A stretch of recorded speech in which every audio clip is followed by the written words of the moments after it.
Hello, boxing world, and welcome to another edition of Fantasy Bout Hour, the channel dedicated to bringing you fantasy matchups on a regular basis. If there's a particular matchup that you want me to cover, please leave it in the comment section, and I promise to honor your request. Don't forget to subscribe and to hit the bell notification. The fight that I'll be bringing to you in this video comes by way of request, and it is coming from Terrell C. Terrell, I thank you for your request, and I thank you for participating in the channel. The fight that Terrell mentioned is a heavyweight clash between Big George Foreman and Tyson Fury, the Gypsy King. This would be a great matchup stylistically. It would be Tyson Fury's slickness, his movement, versus George Foreman's pressure and power. And when I think about George Foreman, particularly in his older years when he had his second career, I was growing up in the 90s watching boxing. I was watching him back then. But looking back at George Foreman, I've gained more of an appreciation for him, especially coming back, at an older age, fighting these young prime guys. And he definitely held his own. And not only did he hold his own, he dominated in a lot of cases. And of course, he won the championship. He regained the championship at age 45, if I'm not mistaken, when he knocked out Michael Moore. But one thing I noticed, looking back at Foreman, was he was putting a tremendous amount of pressure on his opponents. I mean, his opponents was just hitting George Foreman with everything, including the kitchen sink, and George Foreman would not go away. He would not take a backward step. He would just press forward with that jab, with his power shots, his right, left hooks. I mean, just anything he could throw and anything he could touch you with. And George Foreman was extremely heavy-handed. So what an amazing fighter. And of course, when you think back to the 70s, we know how brutal he was back then. Yeah, George Foreman was the real deal. George Foreman was a killer. What a great heavyweight. What a great legend. As far as Tyson Fury is concerned, he's a modern fighter, of course.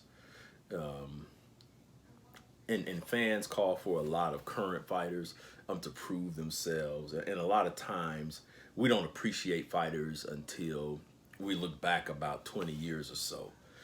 That's what I've observed as a fight fan. But Tyson Fury's size is significant. I mean, we can't look past his size. And Tyson Fury knows how to use his size, along with his awkwardness, along with his slickness, along with his combinations, his hand speed, his ability to switch hit, and so on and so forth. Tyson Fury, he's a good fighter. He's a good fighter. He's a showman in there. So what can I say? As far as how this fight would play out, it's possible that Tyson Fury could outwork Big George, especially Big George in his older years. But it's funny that I say that because I think that when George Foreman came back, he was better, than he was in his younger years.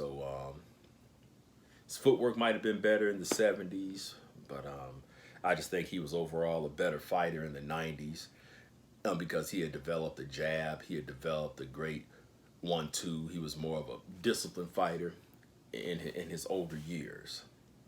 The size, the movement, the slickness, the awkwardness, and the switch hitting from Tyson Fury could bother Big George.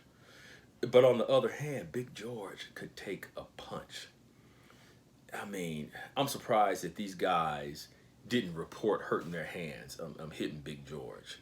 And it has to be discouraging. I mean, just hitting a guy with everything that you have, and he's not budging. He's not folding. He's just steadily coming at you. So that could definitely be a factor. Tyson Fury could possibly win on points, but if he did, it's a hard-fought decision. So this is not the easiest one to analyze.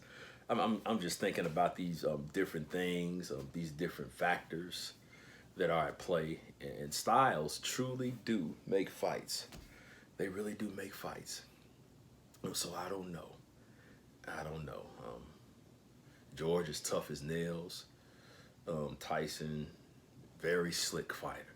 You know, for all of his shenanigans, for all of his clowning and stuff like that, he is a very skilled fighter. George definitely has the power advantage. I'm not sure how good Fury's chin is or would hold up against George Foreman's power. We know that Deontay Wilder, I know he's the fighter that everyone loves to hate, but the guy has power. You can't take that away from him. And he floored Fury, of course. He floored him twice in their first fight. And there's a lot of debate as to whether that second knockdown was a long count or what have you. That's for another video. I mean, but he did get up. He did get up at a decent time. I think he got up right at 10. He barely beat the count, in my view. The way that I see it, he barely beat the count, but he did beat the count, and that's all that counts. Like I said, we can debate that in another video. But my point is, would he get up if Big George caught him and hit him like that? You know, that's what we have to think of when we think about this fight. But then on the other hand, will Big George be able to land that big shot on Tyson Fury? With the height, the size, the head movement. Now I'm talking about this as if George is a small guy. George was no small guy. He was 6'3", I believe, 6'3", 6'4". Quote me if I'm wrong. Feel free to correct me in the comments. But the point is Tyson Fury was bigger.